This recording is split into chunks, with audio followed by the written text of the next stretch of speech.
Hora do Enem especial Entrevistas 2017 no ar, para falar de ciência, que adora explorar o passado e o futuro. As 3 conversas de hoje são prova disso. Primeiro, Alexander Kellner, paleontólogo do Museu Nacional. Em seguida, é a vez de Rosali Lopes, astrônoma da NASA. E quem fecha é Kiko Ferben, astrofotógrafo. Isso mesmo, ele fotografa estrelas. Bora assistir? Roda a vinheta!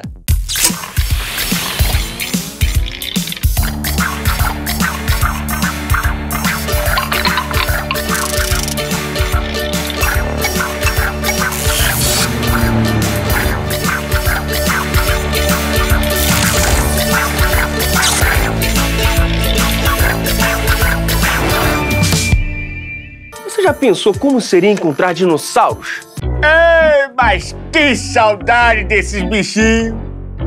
Lembra até do Rex! Ah, Rex! E é pra matar essa saudade que a gente recebe o paleontólogo do Museu Nacional e professor Alexander Kellner.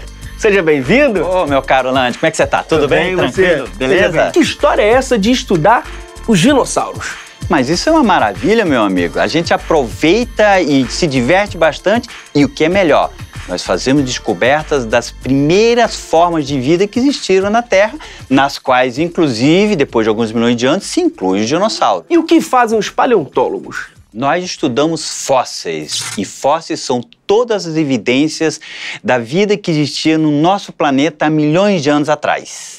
Professor, tô vendo que você trouxe muita coisa aqui. A gente pode ver? Claro, meu caro. Veja só que, o que você consegue deduzir aqui? Aqui, que é uma plantinha, uma pena, talvez. Exato. Não, isso aí é uma planta que existiu há mais de 270 milhões de anos, onde hoje é o Irã. E você observa bem que você tem a impressão dessas folhas que lembram uma samambaia fóssil. E isso que é o legal, que quando a gente fala em termos de fósseis, não é só dinossauro. Você tem uma diversidade tremenda de organismos, como plantas e outras coisas afins. Então, paleontologia não estuda só animal? Não, estuda vegetais também. Todos os organismos, todas as evidências de vida no passado geológico do nosso planeta, isso é a nossa praia, aí que nós trabalhamos. Pois é, eu tô vendo aqui, parece um pedaço de tronco, professor. Exatamente, isso aqui é um tronco fóssil que foi encontrado em camadas formadas há mais ou menos 80 milhões de anos atrás e vem, sabe da onde? De onde? Da Antártica, justamente o Polo Sul, nessa região, onde hoje você tem um deserto gelado, mas há uns 80 milhões de anos atrás você tinha florestas e uma fauna e flora bastante rica. Que isso, tô vendo que tem dente, tem garras. Explica pra gente essa aqui, por exemplo. Isso aqui é uma garra de um dinossauro carnívoro que viveu em torno aí de 90 milhões de anos atrás na Patagônia, Argentina. Eu tô vendo aqui, isso parece uma pedra preciosa, o que seria? Isso aqui é uma amonita, que é um molusco, um grupo totalmente extinto, e esse material especificamente foi encontrado no Marrocos. Rochas, a gente está falando de 150 milhões de anos, mais ou menos, né? E você pode observar que você tem, na realidade, que a matéria orgânica foi toda embora e você tem minerais no seu lugar. Até aqui você vai ver que tem uma variação de coloração que lembra muito um mineral chamado opala, por exemplo. E esse quadro aqui, o que seria? Olha só, essa é uma das peças mais interessantes que eu trouxe, porque essa é uma réplica da ave mais antiga que foi encontrada. O material original foi encontrado na região sul da Alemanha, em rochas de 155 milhões de anos. E se você observar bem, olha aqui, você consegue ver tanto a parte do esqueleto, o crânio, o pescoço, parte dos membros anteriores, dos membros posteriores, e dá uma olhadinha se você consegue ver alguma coisa aqui do lado. Tem uma sombra que parecem penas. Exatamente, são penas preservadas. E quais são as áreas de conhecimento que são necessárias para o estudo da paleontologia? Para começar, para você se tornar um paleontólogo, você só tem 2 caminhos. Ou você faz uma graduação via geologia, ou você faz uma graduação via ciências biológicas. Quando você faz geologia, você está preocupado com microfósseis, com questões de datação, inclusive com geologia do petróleo, que é tão importante para a gente. Mas quando você faz ciências biológicas, aí você vai procurar entender como o animal vivia, como ele funcionava, quais são as relações de parentesco que ele tinha. E a paleontologia, por ter essa feição multidisciplinar, ela se apropria de conhecimento, geologia, biologia, como eu te falei, mas também da química, matemática, estatística e diversos outros. E paleontólogo é tipo um Indiana Jones? Olha, não, ele tá mais pro Alan Grant. Porque o Indiana Jones, ele é um arqueólogo. E aí, às vezes, as pessoas confundem bastante arqueologia e paleontologia. Enquanto que o arqueólogo está preocupado com artefatos, ou seja, com o ser humano produzindo culturas, ponta de flecha, tecidos, até algumas construções com pirâmides e múmias, o paleontólogo se preocupa com os animais ou organismos mais antigos. A gente se preocupa em termos do organismo em si, mas não de questões culturais. Vocês vão muito para o campo, né, professor? Como que é esse trabalho, por exemplo, nesse quadro, para descobrir ou para, sei lá, tirar tudo que tem em cima, identificar onde pode tirar um pouco mais de pedra? Não sei, eu queria saber. O primeiro ponto que você tem que resolver é que tipo de fóssil você quer encontrar. Se você quer encontrar um tipo de peixe, se você quer encontrar um dinossauro ou qualquer outro grupo, você tem que, então, procurar camadas que representam o tempo que esses animais viveram, tá?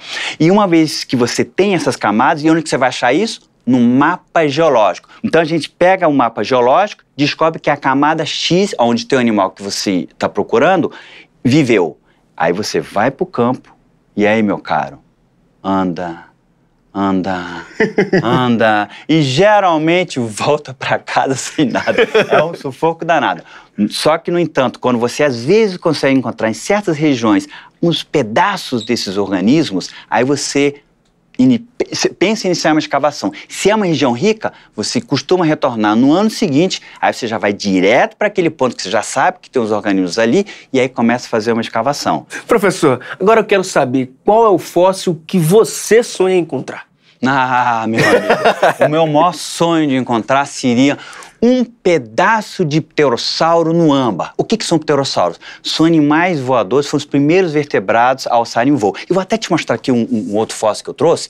Eles, inclusive, para desenvolver o voo, eles diminuíram bastante o seu peso e conseguiram fazer isso ao desenvolver os ossos extremamente finos. Você tá vendo? Só essa casquinha aqui. Vou te comparar com o osso de um dinossauro. Aqui você vê, olha a diferença, como é bem mais espesso, né? Verdade. Então, eles fizeram isso para economizar o voo. Você também trouxe uns livros, né, professor? Mostra pra gente. Ah, trouxe sim. Olha só, na verdade são 3 livros que têm uma natureza um pouquinho diferente.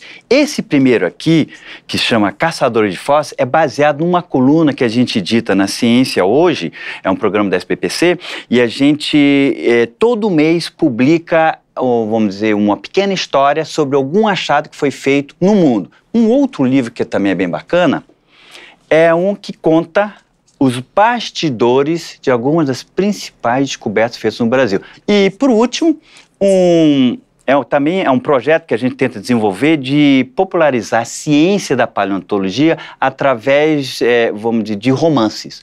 Então, esse aqui é um romance a partir de uma expedição que nós fizemos no Mato Grosso, onde a gente, às margens de um rio chamado Confusão, no município de Tesouro, que são nomes reais, a gente fez várias descobertas bacanas. E a gente, então, tratou essa expedição de uma forma bem simples, onde qualquer pessoa que nunca tenha ouvido falar de paleontologia, ao ler esse livro, aprende um pouquinho. Porque são crianças que vão para uma expedição e, naturalmente, não sabem nada de paleontologia, e imagino que vai ser aquela azaração, né? Até acontece um pouquinho, mas aprende muito sobre a descoberta dos fósseis. Então, qual é a sua dica? A minha dica é o seguinte: se você gostou de paleontologia, se você quer entender um pouquinho mais sobre essa história maravilhosa que é a diversidade da vida que existiu no passado geológico do nosso planeta, além de ler muito, tente fazer um estágio numa instituição tipo museu. Por exemplo, nós, o Museu Nacional, que fica localizado na Quinta da Boa Vista, que, aliás, ano que vem completará 200 anos de existência, que é um negócio bem bacana. Nós oferecemos vários estágios para interessados. Professor, muito obrigado. Não tem nem como agradecer. Foi muito bacana mesmo o papo. Obrigado. Tá ótimo. Diretamente da NASA para o nosso estúdio, a astrônoma brasileira especializada em geologia de planetas e vulcanologia, que já entrou até para o livro dos recordes. Rosali Lopes, por gentileza, seja bem-vinda. Tudo bem? Tudo bem. Conta pra gente, o que você faz lá na NASA? Eu faço geologia dos planetas, eu estou na missão Cassini. A missão Cassini está em volta de Saturno e eu estou estudando uma das luas de Saturno que se chama Titã. Estudando a geologia de Titã, mas eu já estudei geologia da lua Io, de Júpiter, onde tem muitos vulcões. Já estudei geologia de Marte. Então, eu me especializo na interpretação das superfícies dos planetas e luas. Principalmente o que eu gosto mesmo é de vulcão. Quais são as maiores dificuldades para esse campo de pesquisa? Principalmente verba, porque dados a gente tem muito, as missões colhem muitos dados, mas sempre a dificuldade é de fazer uma concorrência para obter verbas para pesquisa. Então, em qualquer lugar do mundo, o dinheiro realmente é o que limita a pesquisa. Você já sofreu alguma discriminação por ser uma mulher na ciência? Olha, que eu saiba não, mas eu não presto muita atenção nisso. Como que você foi parar na NASA? Desde criança que eu queria muito trabalhar para a NASA. Eu queria ser astronauta, mas aí eu vi que sendo menina, sendo brasileira, sendo muito míope, que não ia dar. E eu fui estudar na Inglaterra, eu fiz o curso de astronomia lá, fiz o PhD, aí depois surgiu uma oportunidade de eu ir fazer um pós-doutorado na NASA. Era só por 2 anos. Aí eu deixei meu trabalho na Inglaterra, vendi minha casa, me mudei para os Estados Unidos. Foi arriscado, mas deu certo. Às vezes, para você fazer o que quer realmente, tem que se arriscar um pouco. Você estuda vulcões na Terra e em outros planetas. Qual a diferença? Depende do planeta ou da Lua. Por exemplo, em Marte, os vulcões são muito maiores do que os vulcões da Terra. Isso porque Marte não tem placas tectônicas. Principalmente a razão é essa. Então, na Terra, você tem a crosta da Terra está se movimentando da fonte de magma de onde sai um vulcão. Então, o vulcão cresce, mas aí a crosta está indo para outro lugar. Então, aí fica com umas ilhas havaianas, que você pode ver a idade dos vulcões, das ilhas, nessa cadeia de ilhas. Porque ela faz um vulcão, faz uma ilha, mas aí a placa tectônica já se mudou, né? Já foi embora, já deslizou, então aí faz outro vulcão e outro vulcão. Marte não tem disso, então o vulcão pode entrar em erupção no mesmo lugar por milhões de anos, então cresce um vulcão muito maior. Opa, só um instante, peraí, que eu acabo de interceptar ondas de rádio de meio interestelar de um passado não muito distante, me falando que você entrou pro livro dos recordes em 2006. É isso mesmo? Que história é essa? Eu estudei a lua vulcânica de Júpiter, que se chama Io, e com o meu instrumento na nave Galileu, eu descobri muitos vulcões novos que ninguém sabia que existiam. Então, eu descobri 71 vulcões. Aí, o Guinness viu que eu tinha descoberto mais vulcões do que qualquer outra pessoa no mundo, em qualquer outro lugar. Aí me colocaram no livro. Vem cá, essa foi a pesquisa mais marcante da sua vida? Bem, eu acho que foi uma das que eu gostei mais. Eu espero ainda não ter feito a pesquisa mais marcante da minha vida. Nos últimos 10 anos, eu tenho feito muita pesquisa sobre Titã, principalmente sobre uns acidentes geológicos que eu acho que são vulcões de gelo, que é um tipo que não existe na Terra. E como está a pesquisa em geologia planetária no Brasil? Está começando, mas ainda tem muito pouco, porque a pesquisa em geologia planetária depende muito das missões, porque você não pode ver a geologia com o telescópio. Então, depende das naves, ir lá, tirar fotos, colher dados. E esses dados estão na internet para qualquer pesquisador usar. Mas eu acho que o pessoal no Brasil ainda, os cientistas ainda não têm muito hábito de usar isso. Você também recebeu a medalha Carl Sagan por suas atividades em comunicação científica. Qual a importância de se divulgar a astronomia para o grande público? Por várias razões. Uma é que toda a nossa pesquisa, toda a pesquisa da NASA, a NASA é financiada pelo povo americano. Então, o povo tem o direito de saber o que a gente está fazendo. E a outra coisa é inspirar os jovens a seguir o nosso caminho. Eu tenho certeza que depois desse papo, do outro lado da telinha, ou quem sabe em outro planeta, tem alguém ou muitas pessoas que estão interessadas em ser astrônomos. Qual é o seu conselho? Estuda. E meu conselho é estudar principalmente matemática e física. Porque a astronomia depende muito da matemática e da física. Mesmo a geologia, hoje em dia, depende muito da matemática e da física. E matemática e física não são umas coisas difíceis. É só como se fosse uma linguagem diferente. Você tem que aprender e começar a se esforçar. Mas um cientista nunca para de estudar. Então, nós realmente gostamos muito do que fazemos, mas estamos sempre aprendendo, porque a ciência está sempre evoluindo. Então, somos sempre estudantes. Agora, antes de terminarmos, Rosalie, quando você deita a cabeça no travesseiro, você sonha com que descoberta? O que você quer descobrir? Alguma vida em outros planetas, em outras luas.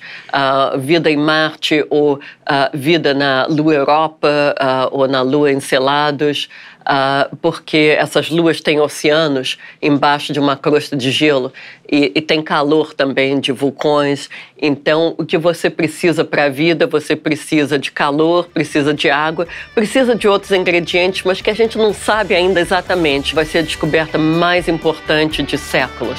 Rosalie, foi uma honra ter você aqui. Muito obrigado mesmo. Foi um prazer, foi um prazer. Todo nosso, viu? Imagina ter 33 anos e ganhar uma das categorias do prêmio mais importante de fotografia astronômica do mundo. O dono dessa façanha? Kiko Ferben. Seja bem-vindo. Falei certo o nome? Falou certíssimo. Tudo bem? Prazer estar aqui. Vem cá, como isso aconteceu? Esse era um concurso que eu já me interessava muito. Eu tinha comprado edições anteriores do livro, que é formado após o concurso. E me motivava muito ver as fotos, né? É um livro completo, com várias categorias diferentes, de fotógrafos fazendo trabalhos incríveis. Então eu mandei uma foto minha para lá, mais com o intuito de participar do concurso. E por acaso acabou sendo escolhida uma das minhas imagens. E eu venci uma das categorias e foi muito legal para me motivar a continuar fazendo esse trabalho e fazer novas fotos, novas imagens e buscar novos desafios. E qual era o objeto fotografado? O objeto era a Grande Nuvem de Magalhães, que é uma galáxia que orbita a nossa Via Láctea, e é possível, inclusive, ver ela a olho nu em locais sem poluição luminosa aqui do Brasil. E como a gente se torna um astrofotógrafo? A maior matéria-prima para se tornar um astrofotógrafo, como muitas outras profissões, eu imagino, né, é a curiosidade. É você sentir curiosidade sobre um tema e você correr atrás dele para aprender mais, né? Se você é uma pessoa que se interessa, por exemplo, sobre astronomia e quer interagir mais com a astronomia, você fotografar os céus é uma forma incrível de você interagir com aquilo, né? E como a física faz parte do seu dia a dia? De uma forma muito prática, as lentes fotográficas são todas compostas por uma ótica complexa, por exemplo. Então, eu conhecer um pouco mais sobre ótica me ajuda a galgar passos e usar o meu equipamento de uma forma melhor e mais completa. Então, conhecimentos em química, por exemplo, também são muito bacanas. Por que aquele objeto emite uma luz vermelha? Por que o outro objeto emite uma luz amarelada? Por que uma nebulosa emite uma luz azulada? Então, todos esses aspectos se envolvem física, química. Eu sempre busco, nas minhas publicações, além da fotografia, ter também uma explicação do que está por trás daquele objeto. E qual foi o fenômeno mais irado que você já fotografou? Não foi necessariamente um fenômeno astronômico, mas foi uma experiência que eu vivi e fotografei. Eu estava no deserto do Atacama, no altiplano, a 4.800 metros de altura, num frio de menos 15. E eram mais ou menos umas 2, 3 horas da manhã, a gente já estava fotografando, eu e um outro colega, a partir de umas 9 horas da noite. A gente já tinha uma boa quantidade de horas fotografando, a gente já estava cansado. E quando deu mais ou menos umas 2, 3 horas da manhã, o vento que estava no local, nesse altiplano, simplesmente desligou, parou de ventar. E a gente estava próximo de umas lagunas, muito rasinhas, né? Umas lagunas com água, né? E essas lagunas, quando não tem uma interferência do vento, elas viram espelhos. O que aconteceu? Eu estava próximo de uma dessas lagunas quando o vento parou e o céu estava esplêndido, né? O céu do Atacama é muito bonito. E o que aconteceu foi que o céu estava refletido perfeitamente no chão. Então parecia que eu estava olhando um espelho no chão, eu via as estrelas, eu via a Via Láctea refletida no chão, e foi muito curioso, porque quando eu cheguei próximo dessa laguna, né, e olhei para baixo, o meu cérebro teve uma reação de vertigem. Parecia que eu estava chegando na beira de um abismo, já que eu estava vendo o céu no chão. E eu fotografei essa situação, inclusive. Você vê na foto a Via Láctea, e a Via Láctea toda refletida nessa laguna. Foi espetacular, essa eu nunca vou esquecer. Quanto tempo leva um clique desse? De 3 a 2 minutos de exposição, mais ou menos. A fotografia diurna, se a gente vai, por exemplo, numa praia fotografar, a câmera, o setup da câmera, você pega o segundo e divide ele por por 4.000, 2.000, 1.500, isso é comum no meio fotográfico, você saber esses tempos de exposição, ou seja, é um tempo muito rápido. A foto é formada com uma velocidade incrível porque naquele momento, naquela situação, não tem muita luz. A fotografia noturna é o contrário, você precisa justamente de muito tempo de exposição porque a quantidade de luz é pouca. Então, as minhas fotos, é comum as fotos durarem desde 2 minutos e algumas outras fotos até mesmo terem 2, 3 horas de exposição integrada. Tá, mas a Terra tá se mexendo. Você tá com uma exposição longa. Como faz para não borrar? Eu tenho um equipamento chamado uma montagem equatorial, que no meu caso é portátil. Existem montagens equatoriais grandes. E esse equipamento, quando está propriamente alinhado, ele cancela, hipoteticamente, né, para a câmera que vai em cima desse equipamento, a rotação da Terra. A gente quando está num céu estrelado, a gente tem a percepção que o céu está rodando, que o céu noturno está rodando, mas a gente sabe que quem está rodando, na verdade, somos nós. Esse equipamento alinhado, ele roda junto com a Terra e anula a rotação do céu na perspectiva da câmera.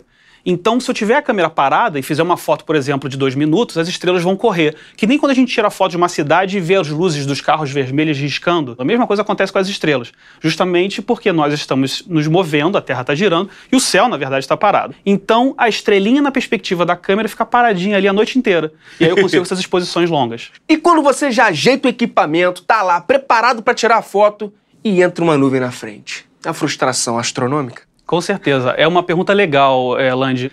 A gente dentro de grande cidade fica muito apartado da natureza de uma forma geral, né? Sempre que a gente tem uma atividade na nossa vida, é interessante a gente abraçar ela como um todo. Qualquer coisa que a gente faz tem pontos positivos, negativos, existem vitórias e frustrações, né? Então, juntando esses dois temas, o mundo natural e as frustrações, as primeiras vezes que eu fui fotografar em algum lugar, que houve um dispêndio de tempo para ir até o local, planejamento e tudo mais, e o tempo fechou, eu fiquei frustrado nas primeiras vezes e guardei essa frustração como uma forma negativa. O que eu aprendi com o tempo é você usar esse acontecimento, que pode ter um viés de frustração, gerenciar essa frustração e entender que, no meu caso, eu estou fotografando a natureza, eu estou fotografando o cosmos.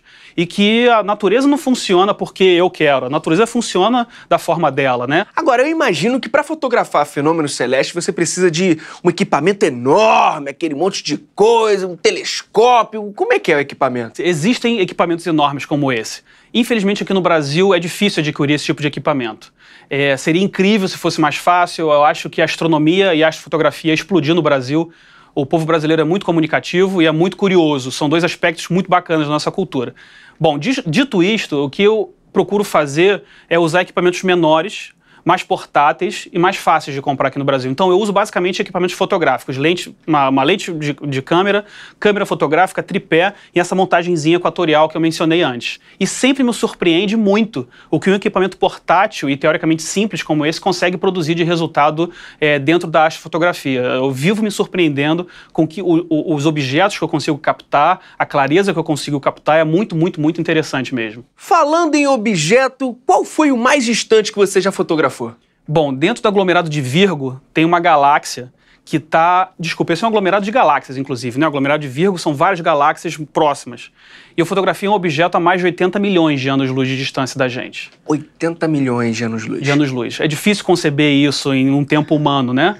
Mas, por outro lado, de novo, poder fazer uma foto de um objeto que está a 80 milhões de anos-luz, que é uma galáxia, com equipamento que cabe dentro de uma mochila, é muito, muito recompensador e motivador. Então isso significa que a luz levou 80 milhões de anos para chegar na sua máquina? Exatamente. Esses fótons de luz saíram há 80 milhões de anos atrás dessa galáxia, caminharam pelo espaço e morreram majestosamente no sensor da minha câmera. Kiko, para quem quer saber mais sobre esse assunto, qual é a sua dica? No Facebook, Landy, tem uma página aberta ao público chamada Astrofotografia Amadora.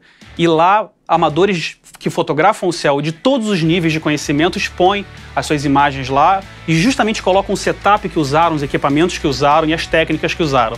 E eu gostaria também de dar 2 dicas de canais de YouTube excelentes para quem quiser pesquisar. Um deles é o Space Today, muito bom em português, e o segundo é o Poligonautas, também todo voltado para astronomia, numa linguagem jovem e próxima. Lembrando que tem o ABC da Astronomia aqui na TV Escola. Kiko, muito obrigado mesmo pela presença. Grande prazer. O prazer foi todo nosso. E você? Vai ficar só contando estrelas? Bora estudar e fazer a diferença? Quando bater aquela vontade de rever esse e outros programas, corre lá no youtube.com/TV Escola. E até a próxima!